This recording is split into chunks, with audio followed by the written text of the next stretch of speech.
today with a new friend, Logan Dwight. They are the CEO of Roll-App, a great new virtual tabletop that is in early access right now. Finished a awesome Kickstarter campaign a while back and is starting to open up to more users. I believe you guys just recently opened up for more people to sign up for early access, yeah?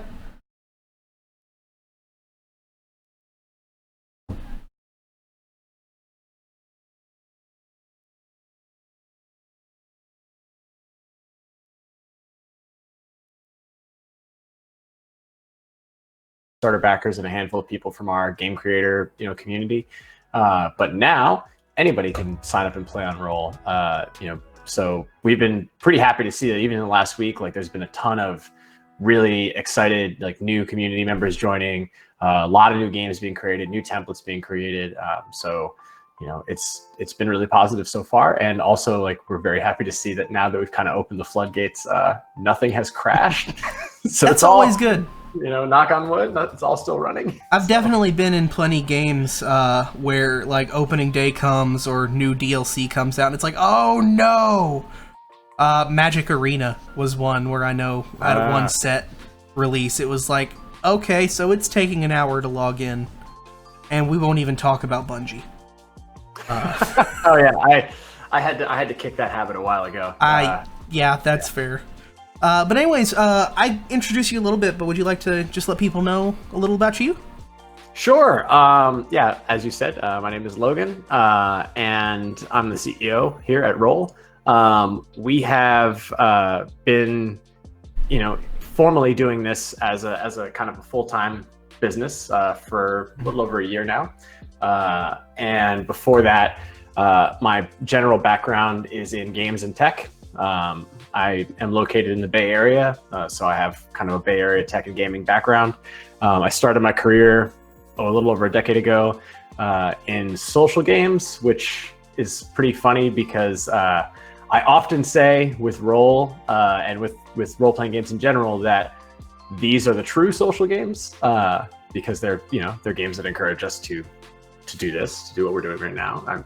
They're conversational, they're intimate, and I always do find it kind of funny that during the height of that era, the Facebook gaming and mobile gaming era, that we really referred to those games as social games when they were really more kind of games that use your friends list, but they weren't inherently social. They weren't inherently you weren't really having great interpersonal interactions.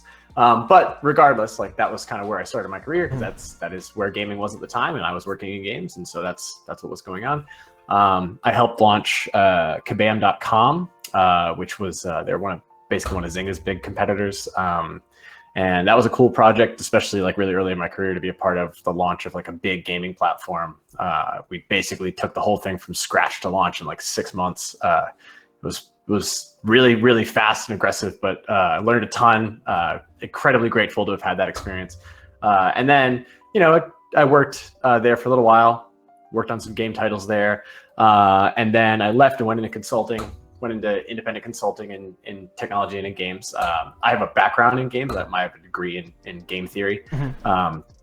And so that was something that I started to bring to more a wide range of technology work. I was working with other companies to bring kind of the fusion of user experience design, which is kind of my main forte, and again, game design, game theory, ludology, and help people think about whether or not even if the product wasn't a game, because there were other applications I worked on that weren't games, but thinking about how to really, really plan for the psychology of how people use software and how to make the experience of using software delightful.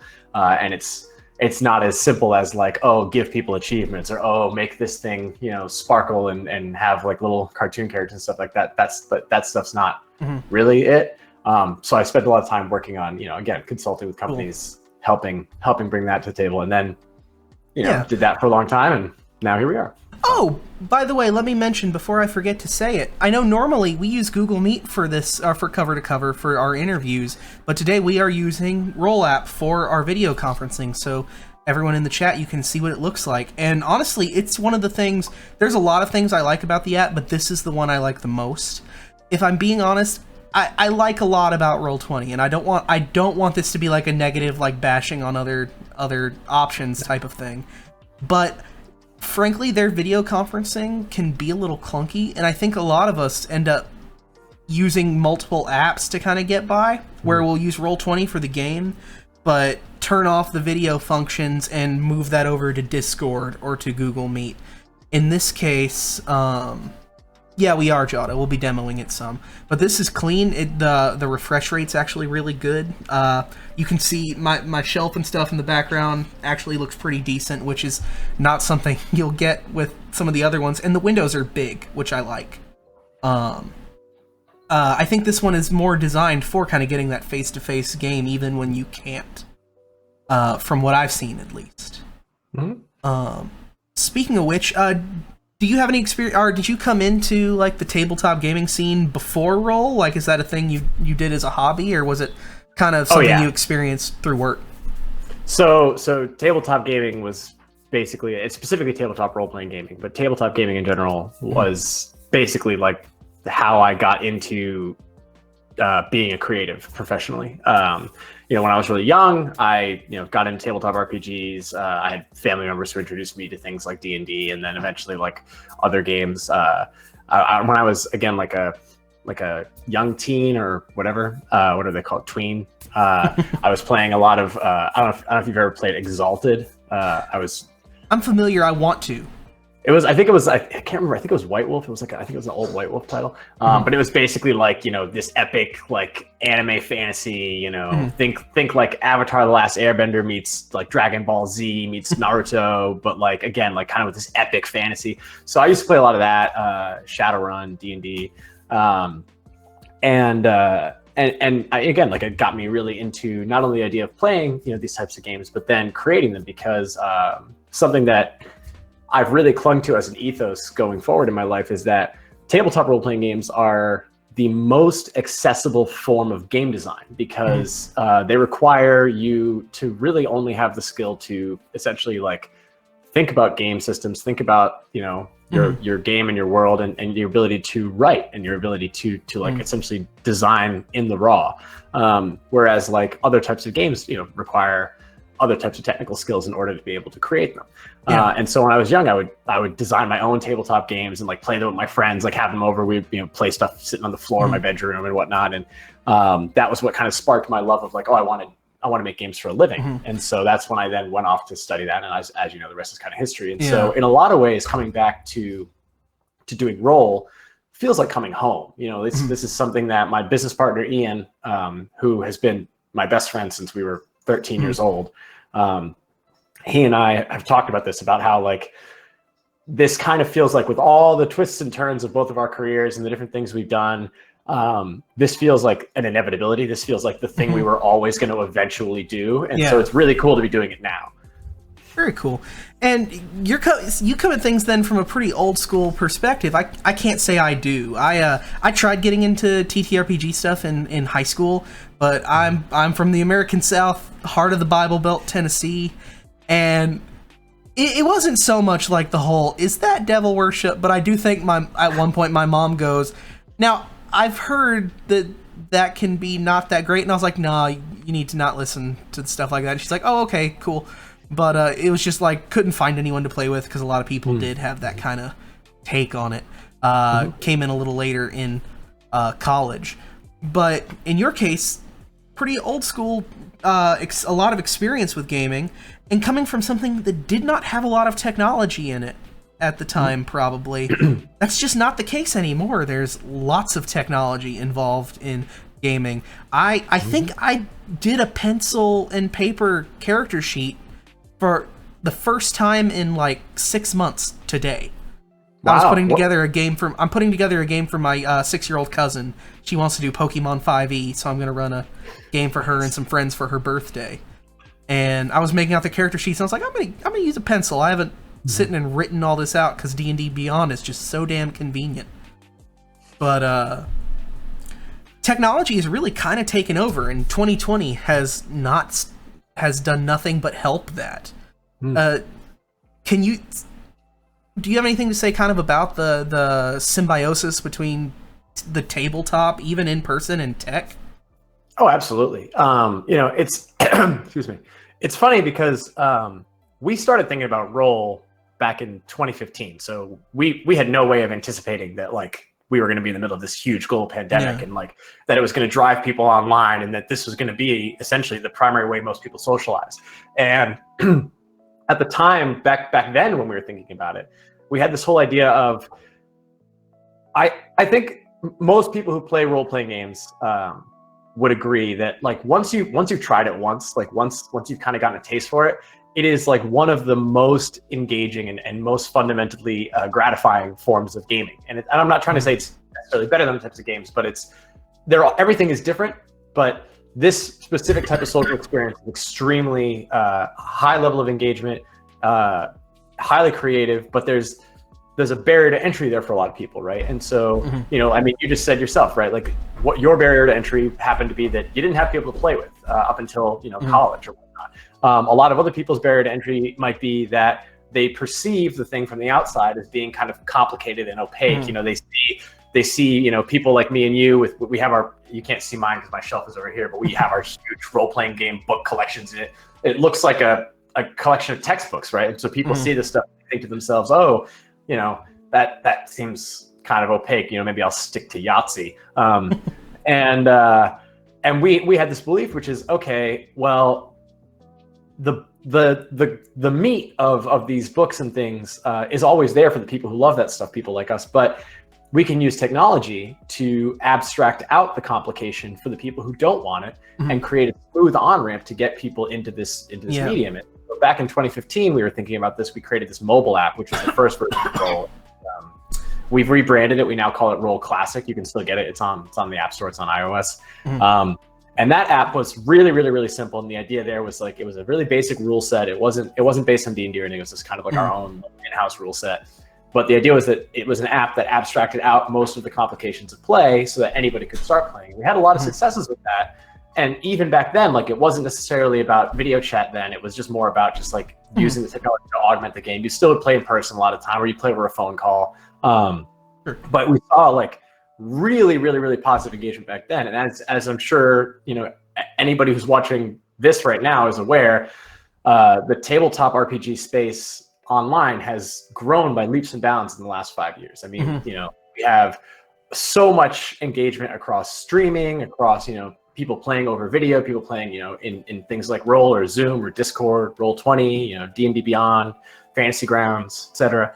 Right? And again, like just like with anything else, the more technology that we can provide people, especially technology that smooths that kind of on-ramp, the more people are able to engage with the medium, either people who were really curious or just needed like that one extra step, or people who don't even know that they would enjoy it, but they kind of get in. And the thing that I think has been really cool this year, kind of a silver lining, because let's be real, like 2020 has sucked. Like this has been, everybody's, I'm sure, dealing with different degrees of it, of course. Like I can't speak to everyone's experience, but I think the one thing that is just generally true is overall, like we're all ready for like this to be over. We're all ready for COVID to not be a thing, and for us to be able to see our friends and see our loved ones and go out and do things.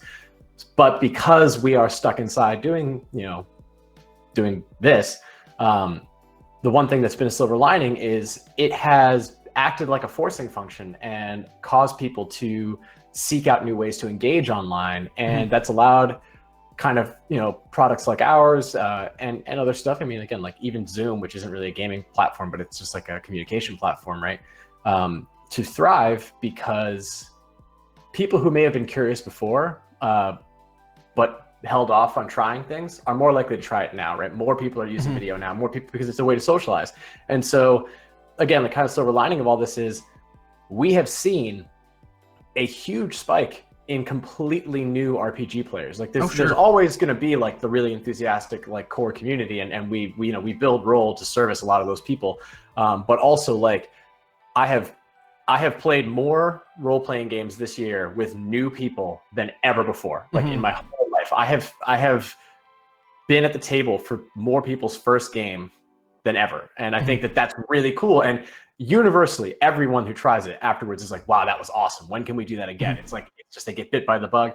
And so, I'm kind of hoping that even after all this dies down and again, COVID is over and whatnot, that, this is here to stay, that people, I think, this is going to become a new form of gaming, a new form of online entertainment for a lot of people in their lives. And for those of us who've always loved it, we're just going to have bigger communities to play with now. We're going to have better tools to use. We're going to have more people. We're going to have more games.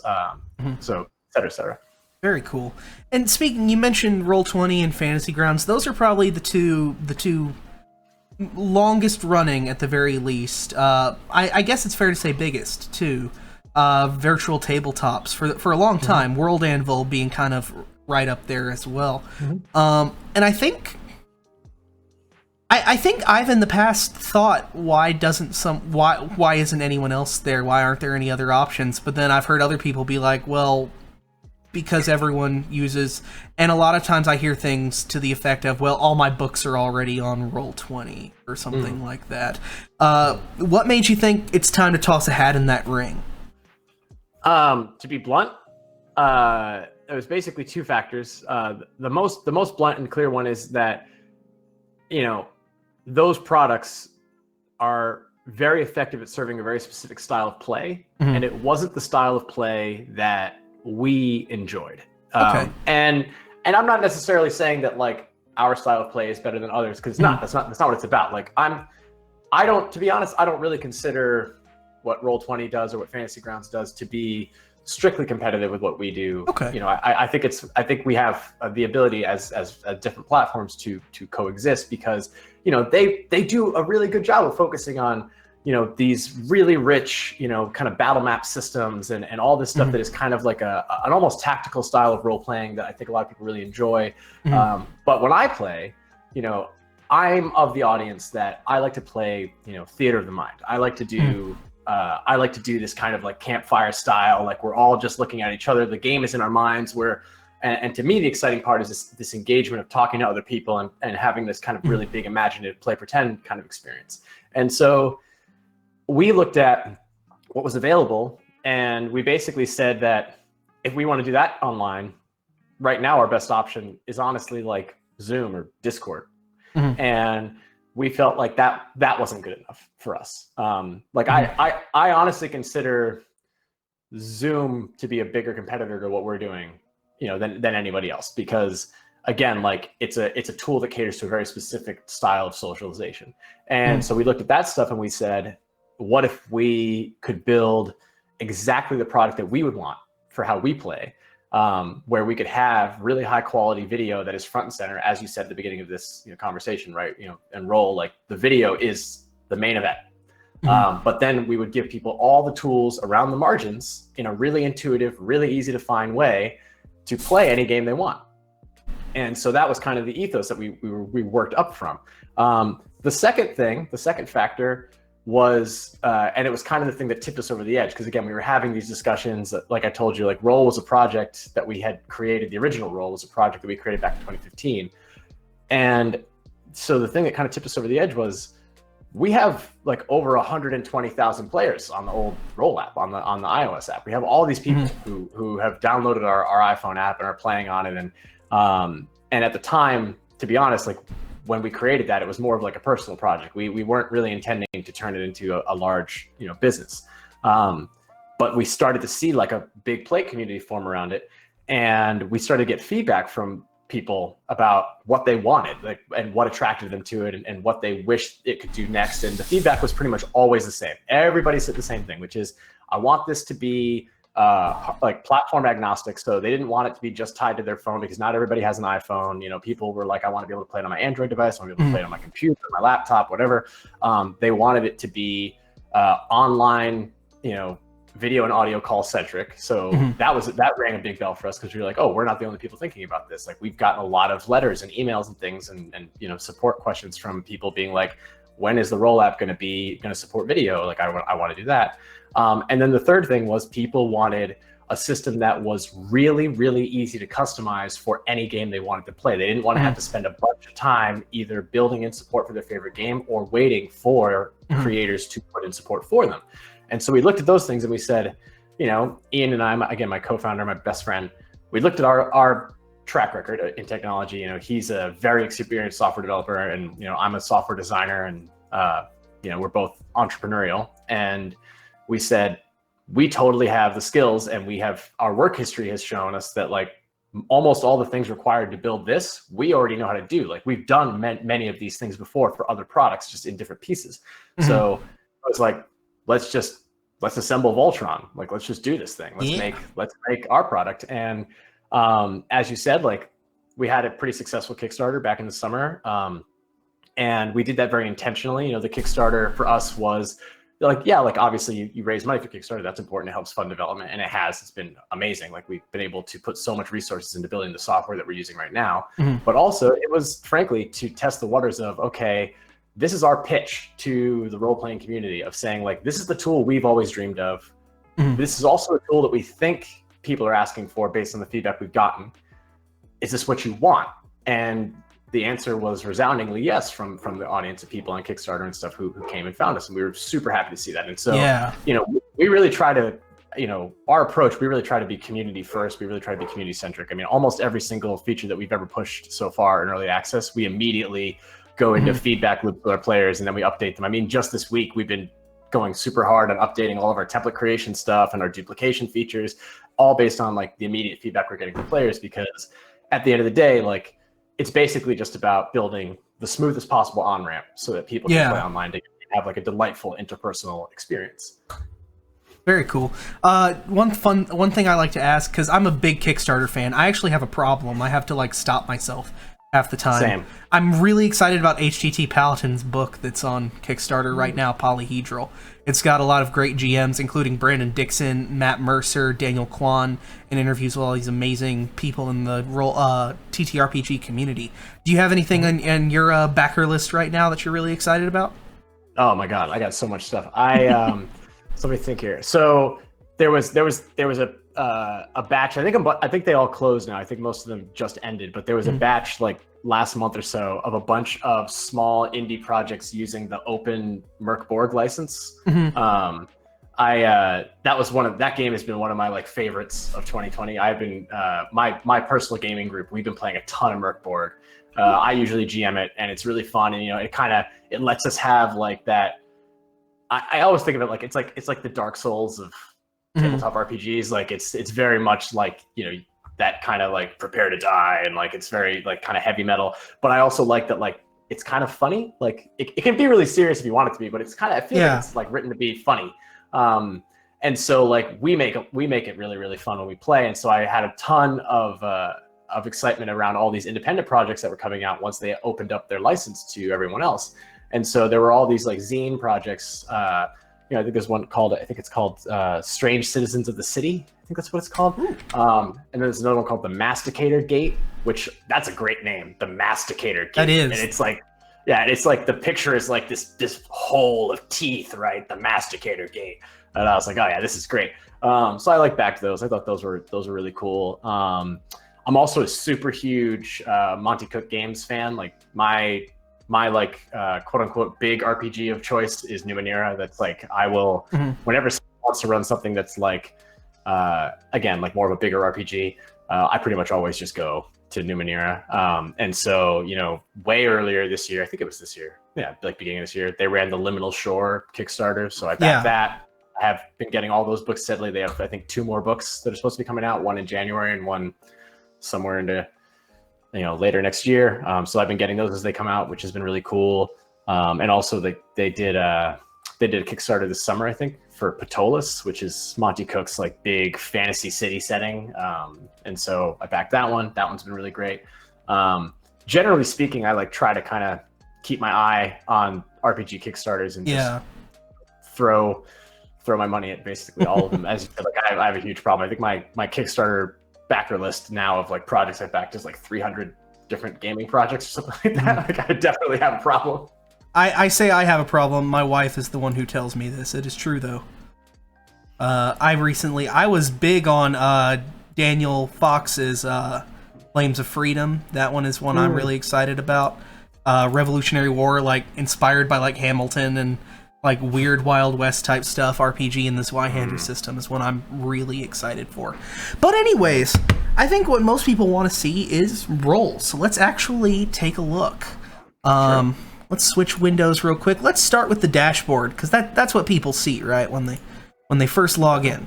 So people out here, if you're looking, this is what you're going to see when you first log into Roll. And this is my account. Again, everything is it just has a very different look from any of the other ones that I've messed with. I've already logged a few resources in here. You can see my own rogue gunslinger for a home campaign, Simon. I need to make my cleric here soon. But the first thing we're gonna do is, what all do we see here? We see our tables, and this is what we get into for your games. So a table would be like your table. This is what you invite all your players to. One nice thing is that you can set a password on here, give everyone the URL, and then they can log in, bookmark it, and they have their password. So you just have the people you invited if that's what you prefer. Makes it easy if you're putting it in a Discord or something like that. We have our list of joined tables and my own personal tables. I've got 2 test ones open right now. We have all my sheets and character sheets listed, as well as my assets. I went ahead and loaded on a few tokens and a few maps just to have something we could look at. And new is the template library, but I want to save that for last, because that's pretty new. So let's actually take a look at the other stuff first. Anything to add for just the dashboard, Logan? No, I think you pretty much covered it. The only thing that I would add, rather than talk about features, because I think you pretty much covered our current feature set, I would basically add 2 things more from like a general concept and ethos perspective. So like one, everything everybody's seeing here is like still part of very, very, very early phase of early access. I mean, like our role as a product has been in early access for about 3 months. Mm-hmm. And of that time, we only went into public early access, obviously, last weekend. And so this that you see now is like really just the bare foundations of kind of what we're building and what people can expect to see going into the rest of winter and the spring. Mm-hmm. But one of the things that the other thing I would want to mention is you can kind of see in the user experience here that we've got, that I kind of mentioned Zoom before. I tried to because I'm the team's designer as well. So a lot of this you see here is my design work. I tried to design what we're doing on Roll to kind of ride the line between what, as a game player, you would expect from an interface. And so that way you would know where to find things. You would know, like, oh, based on other tools I've used, I can I can figure out where things are in Roll and what they mean. But ride the line between that and then something like Zoom. And so, like, again, like our tables, like that whole menu and all that stuff is kind of meant to mimic like how you would create and list, video call meetings that you're going to schedule on like a non-gaming video app. And part of the idea behind that was, there are, in general, as a software designer, you always have to think about the fact that there are design patterns that become common as people use them. And so if we want to create a smooth experience for people to get into role playing, I wanted to create tools that seem familiar and unintimidating. And so we've really tried, and again, like this dashboard is going to go through more revisions, especially like the more people that play with it, the more feedback we get. But that's really the idea here, is like, how can we create something that feels familiar to game players, but also accessible to new players? How can we get more people playing with us? I joke with people, one thing that I wonder if has been thought about. Everyone says for video games, it's can you pet the dog? For a lot of apps, for me and my friends, it's does it have a dark mode? Yeah, so we're actually right now, Roll only has one mode, which is it kind of rides the line. Like the main dashboard is white, but then like once you get into the app, like we have like the sheets and stuff are black and dark-ish.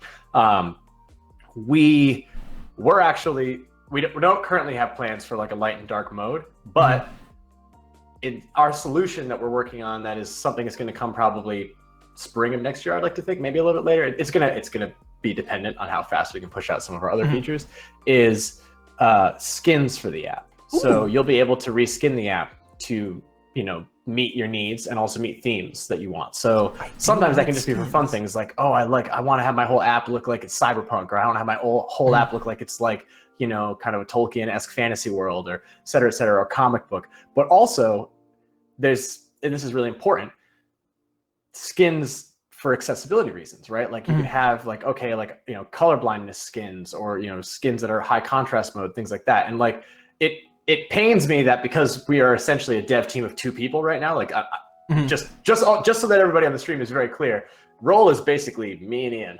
that's I mean, we do have a third team member who is our marketing and community person, Brenna, and she's amazing.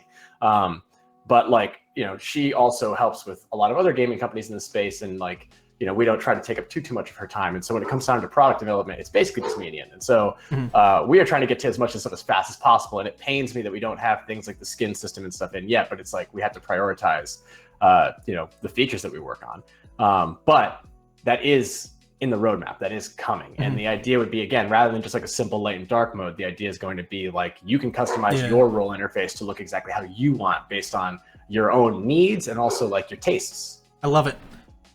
Love it. All right, let's open up a table and take a look. So we're actually in a table right now, you and I. So let's go back to that view for a moment and take a look at that. So this is a table I made just to test, and also I'm just playing around with for a game in the future. Everything is collapsible, which I really like. So I've got everything kind of hidden right now, so we can open one thing at a time. We can start with the dice roller, I think. And we have each polyhedral, and we have deck of cards. So if I pick a D20, it's going to show exactly what I need. It's going to show my roll. No virtual dice, which I don't actually miss. I know that's a thing that people go back and forth on if they want like the virtual like digital dice roll around. Yeah, they're like 3D dice that like fall across the screen. Yeah. There we go, Jada. I forgot to transition the screen. I don't usually use the studio mode, but I'm playing with it. For Streamlabs. So we get our roll in there. Let's try a D100. Wild magic. Rolled 3. 3. Yeah, my divine intervention goes off. I like it. Yeah, you'll also see if I roll. Let's say I'm gonna roll. Let's just roll this D20 right now. You'll see in the corner of your screen on the left hand side, it should show you my roll. Ta-da! Oh, I see it. There it is. Yeah. So I rolled an 8. Very nice. Yeah, and of course you can like add multiple dice, right? Like I can do, you know, D10, another D12, D100, roll that whole thing. Yeah. Boom. All right. How did you do that from the top dice roller? I don't actually know how you did that. How'd I do? How'd you do multiple dice like that? Yeah. You just click on them. Just keep clicking on them. Hey! I didn't know that. I learned a thing. Very cool. And then you can remove dice from the roller by clicking on the icon in the roller itself, like each dice icon, you can remove it. The other thing that we don't have, it's not live right now because we have to update some of the functionality, you know, performance and functionality reasons. But I wanted to mention this because we've had quite a few players ask about this, and like we definitely know, which is the other thing the dice roller is supposed to do, and it will be able to do this soon, is that when you roll, you can then click on any of the individual numbers. Like, so I just rolled 2 dice, right? I got a 2 and a 4 for a total of 6. Right now, this functionality is not in here, but soon we'll have it back in where you can click on one of these dice and it will re-roll just that one. So you can, so again, for games where it's like, you know, roll all these dice, roll 2 at advantage, or like take 2 out and replace them with others, without having to close the die roller and kind of remember everything you had rolled, you'll be able to just keep it going. Speaking of skins, yeah, I'm kind of showing the card deck right now, which I really like the card deck. Can you see that on your end? Is it displaying it for both of us, or how is that working? No, the cards. I will shamelessly say the cards interface right now is like V0.1. We basically we put in the kind of what we felt was like the basic draw functionality for. Again, basic cards, and we have, you know, our standard 52 card deck, and then I believe, 54 card deck, which is basically 52 plus jokers. And so, you know, you can draw and you can manage a hand that way, but we don't have kind of a more advanced card system yet, because that's one of those things where, again, like just like everything else we do, we want to really make sure we do it really well and really and do it in a way that's like really intuitive, really accessible, and really powerful, and like right where you need it. And so probably early next year, if I had to put a timeline on it, we're going to be doing an overhaul on the card system. And yes, Rad City, so there is a private, so if I want to, if I'm the GM, I can set it to private, and I'm guessing that makes it so it doesn't show everyone else what I rolled. Yep, You don't need to know I just rolled rolled a 1. Good.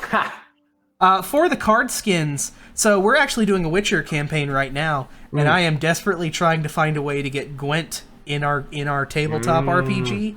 Is it a thing we could eventually maybe add some card skins? Maybe add some Gwent cards? Yeah, cards and dice actually. So again, like it's not quite in yet. But so like I said, we have a couple of updates that are coming probably again early next year.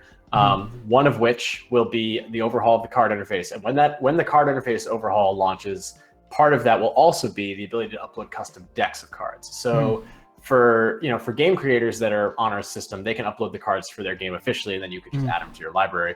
But also for like individual players, if you have custom stuff, you can just upload all the image files and label it as a deck. And then, you'll see in your card interface right now, there's like a little drop down to pick standard 52 or standard 54. Yep. You would have more decks in that list. So you could have Gwent in that list, and then you could play with Gwent.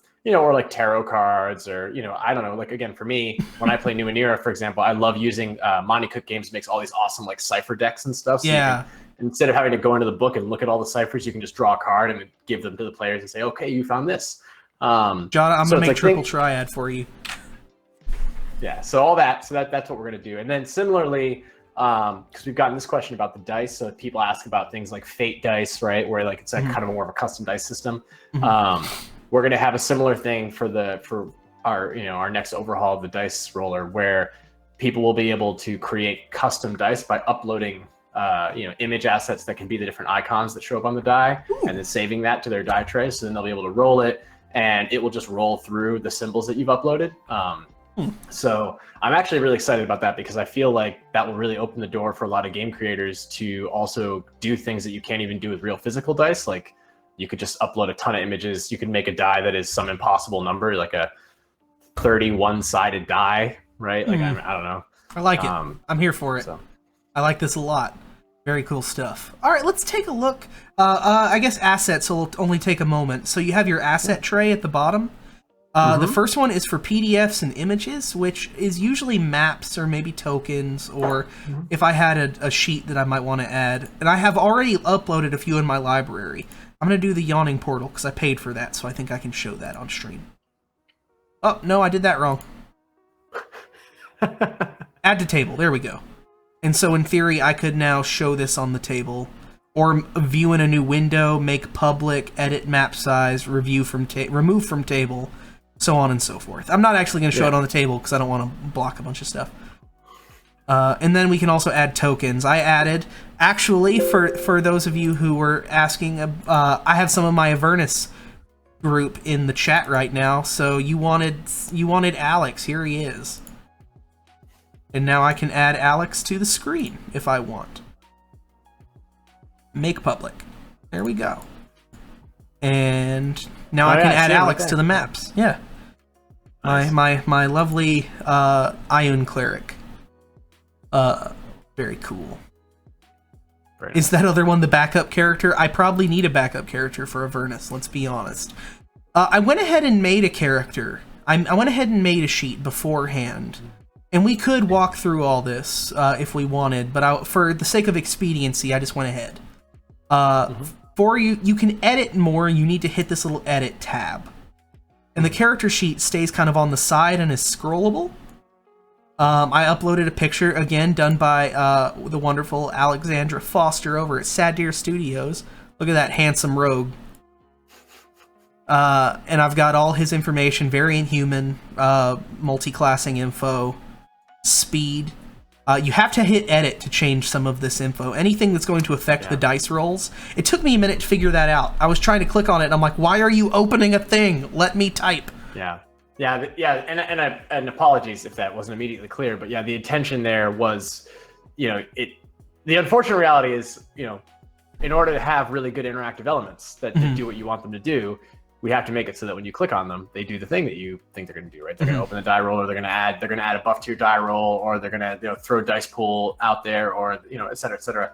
And so what we do is in our UI, you can see anything that's got a color around it, anything that's got a colored gradient, is supposed to indicate that this is an interactive element. When you click on this, it's going to do something in the game. And then once we designed that, we were like, people need a way to edit those, unlike a normal text field, which you can just edit at any time. So we added the edit toggle, which will allow you to, it kind of puts the whole sheet into a gray edit mode, and then you can just tweak anything you want. And so far that solution's worked pretty well. We haven't had too much, complaint. But you never know. We could find ourselves revising it over time. But for now, that's essentially why that edit toggle is there. To answer your question, Jada, no. So one thing I really love is that this sheet is tied to my account, not to the table in specific. So once I make the sheet, I can put it in multiple games, which is a headache in some other options. But here it's really easy. Once this character sheet is made, it's an asset that I can move between tables, which is really handy. And I'll just go ahead and open a new character sheet real quick to show you as well. As far as templates go, right now I only have the D&D 5e template set up, but you can add in other template sheets, and once you do, it'll give you this little drop down, and you can choose masks or Zweihander or Summit of Kings or whatever it is. No, it's not. This one is system specific, but you can drop in more systems, Jada, basically. And for those who've been in the program, you might have seen other ones here. They have moved around a little bit, but oh, sorry, I didn't mean to. No, you're good. I think it's for the best that they moved a little bit, because we have a really cool new function to play with, which is the template library. I'm really excited about this one because I like being able to homebrew, and I love homebrewing stuff. I love doing my own edits and making my own stuff. So this was exciting to me in particular. The template library. So we have here, it says template library. D&D 5e is the only one I have uploaded right now, but in theory you can make your own character sheet templates. Or is it just templates for character sheets right now, or can I do other things? So the way it works is basically you have, on your left-hand side, you have templates that you've saved. So we have a few that we automatically just put in your account. Right now, the notes template and the 5e template are in everybody's account. And as we add more back into the system, we'll put them in everybody's account for everyone. But you can also add templates from like anybody on the internet. So people who create their own templates, they can share them via a link. And then if you click that link, it will open your interface and it will ask if you want to add this to your library. You can say yes.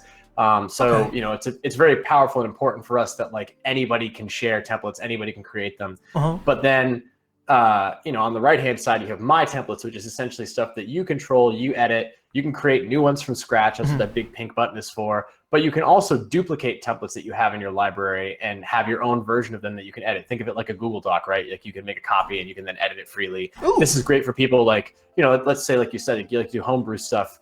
Let's say that you want to do a custom hack of 5e. You want to do your own tweak to the 5e sheet. You could just duplicate ours, but then go in and edit it and do whatever you'd want with it. Yeah. And so, we really try to emphasize the idea that the sheet template, and the reason why we call it like sheet templates as opposed to like character templates is it's really a system for creating templates for any type of information that you want to track for a game. We have had so many really cool and creative ideas come out even in the last week, because this feature's been out for a week. We had people make templates for safety tools like lines and veils. Oh, that's really nice. Yeah, which is really, it's a cool use of the system, right? Like somebody did a Stars and Wishes template. We've had people do, templates for other information that you track in a game, maybe resources or town templates or things like that. And so again, like we don't really want to dictate what you can and can't do here. Our idea is just provide people with the assets, in the template creator, and allow them to create any template they want, and then allow them to basically hit that share link and send it around to their player base or their community or anybody on the internet. If you go on like Twitter or Discord, you'll see there's quite a few people who are just sharing role templates pretty freely, which has been really awesome because like, there will always be like official templates, either that have been provided by us or have been provided by specific game publishers or game creators, or, whatever. But even with the official templates, people might have their own custom way they want to play, either because they want to do a hack of the rules, or maybe they just don't like the formatting. Maybe they have a better format for themselves that is easier for them to parse, or is better for the way that they like to do things. So again, like, we don't restrict what you can and can't make. And in addition to that, because I think you had somebody asking about this in the chat. I can't see the chat, so I'm not 100% sure, but we also don't restrict what templates you can add to a table. So like, let's say like I created a table and I'm telling everybody, all right, hey, today we're going to play, D&D 5e. And so we've got the official role templates for that. But then you might have a player at the table who's like, I would like to use my template because it's better for me. Like I prefer it. There's nothing in role that stops them from doing that. There's nothing that stops them from being able to use their stuff the way that they like to play. So you could have an entire group of people who are all sitting at the same, virtual table, the same video call, with different sheet templates to track information their way, but all still playing, the same game, playing together. That's nice. Yeah. I like that. Is there anything I missed feature-wise right now? Are we, again, apologies, I can't see your screen. So are we inside the template creator? Like if you click new template? Let me do that real quick. New template. All right, I'm gonna name it cover to cover for now. Just nice. So I have one open. Great. So this is the template creator, and there's a lot in here, so we don't necessarily need to go in all of it. But if you don't mind, I'll walk you through a few basic things so that your audience can see kind of the basics of how this is going to work. You'll see at the top there's an add section button. Yep. If you give that a click, you can add a new section to the sheet. You can give it a name. Our system automatically indexes every single section that you create, and it puts a table of contents down the far left side of the screen, both in the creator, but also actually at the table when you're playing. We did this intentionally because we wanted you to be able to easily navigate really, really long and really, really dense sheets. So like, if you add that section and give it a name, you'll then see a white dot on the side of the screen that if you hover over it, it says that section, right? If you add a second section, it'll create another dot, et cetera, et cetera. And so it's like a little table of contents. So for something that's really meaty, right? Like let's say you're playing Shadowrun, right? Like Shadowrun sheets are pretty big. So like you might have a bunch of sections and you might not want to have to just scroll forever to find what you need. You might want to just go over to your table of contents and be like, oh, I need to jump to this. Yeah. And so, you can do that. Once you're in a section, you can add a block. So essentially there's three hierarchies of information on a sheet. There's sections, blocks, and inputs. So a block is essentially like what it sounds like. It's a block of information. We're actually still working on some revisions to how blocks work. We've had this out, like I said, for about a week, and we got some really good feedback from players about, right now we have kind of different types of blocks. We have like a slot block, a point counter block, an input block, a note block. And we've had quite a few people ask, like, why have different types of blocks? Why not just make it so that I can have one block type that I can then just throw whatever I want inside of it? And we are working on a revision that will basically be exactly that, because our players are right. Like, I think having the idea of a block is really more that it should just be a container for information. So, but for now, the way it works is you can pick a type of block. If you pick an input block, for example, you can then customize and add a bunch of different types of inputs, which is where you add all the different game elements, whether it's a buff or a dice pool or a reference number or like an input field or a list item. Again, like we could get into the weeds on this all day, and I don't want to waste time, but this is essentially like, this is kind of the bread and butter of how people build things for role. And, our goal has always been to make this as, easy as possible to learn and get into and be creative, because we want people to have the same power online that you have in the physical world. Like we talked about at the beginning of this, chat today about how, I'm a big believer in the idea that tabletop RPGs are the most accessible form of game design, which means if you are a good designer and you're just practicing your design skills, just making your games, you're just doing, cool things, you're, writing your game system, you shouldn't have to learn how to do HTML, CSS, and JavaScript to get shit working on roll. You shouldn't have to learn a complicated system to get things working on roll. You should be able to just go into our interface and just click a bunch of buttons and generate templates for exactly how you want to play. So we really strive to make that work. And again, like this is just V1, it's only been out a week, but we have been really happy to see, we have literally had thousands of templates made so far. It happens so fast. So so I think it's good. And like I said, we'll keep revising it, but I want everyone to feel like they can make games and play them on Roll and make their own custom hacks, make their own custom mods, make this new stuff from scratch. I really want this to be a space where it's like everyone has the power to create.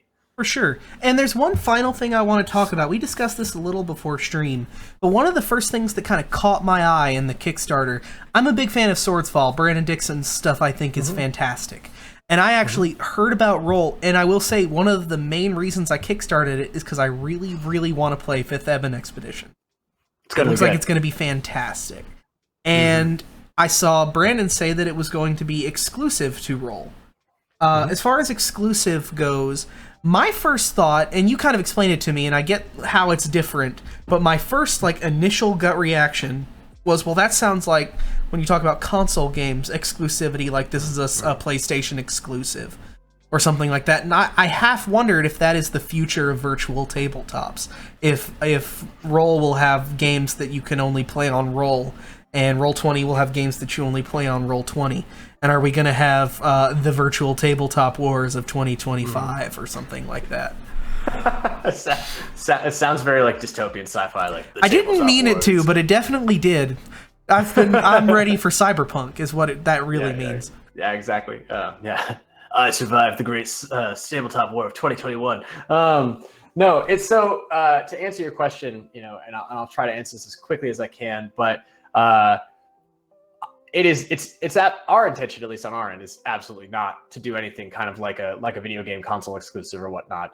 And I certainly hope we are not moving towards a world where that's the case, because I've always been, long before Roll, pretty adamant that I don't like the idea of these kind of gated gardens, or these kind of this idea of being attached to a company via a digital umbilical cord. So that's why on Roll, for example, we have a policy of we are strictly no DRM. We're not going to ever have DRM in our software, and we try to really strive for this ethos of we don't care where you bought the game. I mean, we care in that it would be nice if you bought it on our platform. We don't have a marketplace live yet. I should probably clarify.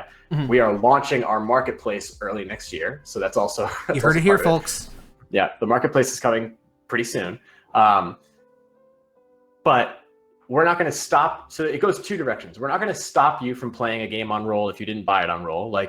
You have a huge shelf of books behind you. I have a huge shelf of books over here. I have digital games like PDFs and other things like that I've bought on Drive-Thru, on Itch, et cetera, et cetera.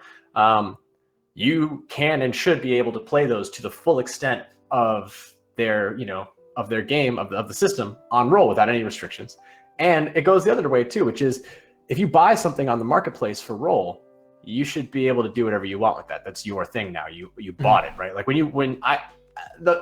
The way that I think about everything with Roll, everything from the marketplace to the user interface to our sheet template creator to our asset tray to et cetera, is I think about everything like the digital metaphor for the actual physical experience of tabletop gaming. And so I often think about you shouldn't feel restricted digitally in a way that the physical experience wouldn't be. You shouldn't feel like you're handicapped. And so nobody in a bookstore, if you go and you buy a new role-playing game book at your local game store, nobody at the game store is going to be you can only play that book in this store. Nobody's going to do that, because that's to be honest, that's stupid. And so and not to be, that was very blunt of me, but I find the whole thing to be nonsense, because so when we say exclusive, so when Brandon says exclusive for Swordsfall, what that means is he's going to sell it on our marketplace, and that will be the only marketplace where you can buy it. And the reasoning behind that is very simple, which is we funded the production of it. We paid to make it. And so we want to be able to support more creators, especially creators like that, creators like Swordsfall, right? Or Massif Press, or, Sword Queen Games, right? People who are doing amazing work and need partners who can help them put more work out into the world. And so for us, we want to be able to do that. And the only thing that we're, getting in return is he's going to sell it on our platform so that people will then buy it from our marketplace. But once you bought it, you can do whatever you want with it. We would love for you to play it on Roll. We'd like to think that we will have the best interface for you to play it. We'd like to think that we will have optimized our system to be the best place to play that game. Yeah. But if you don't want to, if you want to do it somewhere else, we're not going to stand in your way. Wonderful. Someone's asking, and I know we're running out of time, but someone's asking, where is the best place for a community forum for the platform? I suggested Discord, but is there a particularly good subreddit, or is there anywhere else that people should know about to get in with other people that use Roll App? Yeah, so there's the community Discord. We at Roll didn't create it. We were actually just super happy to see our community kind of created it themselves. We've linked to it on Twitter. So if you go to the Roll Twitter, which is just Play Roll App or Roll App. I can't. It's in the chat too. So if you hit !guest and it'll come up if you're in the chat. So great. So so we have this Discord. The person who created it, they've been doing an awesome job. And so we just kind of have been pointing people there because it's been a great thing. And Ian and I are both in there. We read literally everything. There's not a single post that's in there that I haven't read. If I haven't responded to you, it's just because I'm super busy. But I read everything. I will be joining that Discord tonight. Yeah, it's great. And it's full of stuff. It's got people posting all of their sheet templates. Like I said, there's so many sheet templates. It's got people looking for group. It's got people sharing, different strategies and expertise on how to use the application. And of course, it's got people posting feedback for us to read as developers. And we do, like I said, we read all of it. So that's been really cool. I would recommend people go there. I think where like the biggest community is now starting to grow. I know there is also a Reddit. Somebody created a subreddit. So I don't really use Reddit. So I think you'll have to just go looking for it. I'm sorry. But I think somebody... Yeah. I'm not really a huge Reddit user either. I've been told it's the most addictive site on the internet or whatever, but... That's why I don't use it. I can't afford to be addicted to another piece of software at this point in my life. That is one of the more fair things I have heard lately. I've been told that the Roll App Twitter link is broken. Let me fix it. There we go. So I had your Twitter linked correctly, but I had extra stuff on the end of the Roll App Twitter URL. Fixed it. It's in the chat now for those who want it. And I definitely suggest you follow it. I just kind of scrolled through, and there are a ton of templates already on there. I will be downloading a bunch of them tonight and playing a lot more with this. But I know you got to go, Logan, so I don't want to take up too much of your time. I had a lot of fun with this. Thank you for coming on tonight. Yeah, thank you. I really appreciate it. This has been great. It was a pleasure talking, and I hope your audience has learned a little bit about Roll. I hope to see all these people on Roll. I mean, like I said, we're in open early access now, so you're all welcome to come and play with us. You will be seeing more of Roll in the Friday night streams on this channel too. As more features get added, I'm going to start migrating our campaigns from wherever they are currently to here. I'm hoping the Witcher Pen and Paper RPG will be the last one that's not on Roll for the foreseeable future. Hopefully, we'll see. I'm not making solid promises, but I'm trying. But in the meantime, I have a couple things. We did hit 100 followers the other day, which means that I'm doing a giveaway. You see my dragon in the background, Fafnir. My wife made that. He's super cool. I'm going to be posting a link for everyone to enter a giveaway so we can make you one. You can have it in whatever colors you want. It'll be yours. I also have to give away a copy of the Zweihander Player's Handbook and Mein Gauche because I got them in a Kickstarter backer bundle and I already have them. So I'm going to give them away to someone here. Otherwise... that's really all I got. You guys should tune in, by the way, over at Cheaper by the Dungeons podcast, our charity stream tomorrow. I was in that earlier. If you like sci-fi and bowling and RPGs all in one thing, it was a lot of fun. It's hilarious, and it's for several good causes. I can't think of the name of the charity right now, unfortunately, because I didn't have time to look into it, but it's... it is a charity. I know it's a support charity for LGBT groups, in particular aimed at teenagers and kids that might need help and aren't getting it from the places they should. So this group helps them out. We were lucky enough. I think we raised like $300 today. Cheaper by the Dungeons wanting to get to 500. Please go over and support them and throw a little more chaos into that game. There's a lot of great donation rewards. I know I'll be over there tomorrow hanging out with them. Logan, do you have anything you want to shout out or plug? No, I mean, this has been awesome. I would just shout out that everybody, please, like, if you have not already played on Roll, like, please give us a check. You can find us at playroll.com, and you can learn more there. And of course, we're on social media, Twitter, Facebook. Now there's that Discord. And as I said, if you jump into the Discord and you have ideas and thoughts about Roll, I read everything, so I will see it, and I will do my best to respond. So yeah, thank you. Thanks to your audience, and also thanks to you. Really appreciate being on this. Anytime. And I hope to congratulate you in the near future on the official 1.0 whenever that comes up, and I will be excited to see everything as it becomes available. In the meantime, everybody, thanks for tuning in to another Cover to Cover. Take care of yourselves. Be kind to one another. Drink plenty of water, and of course, play more games.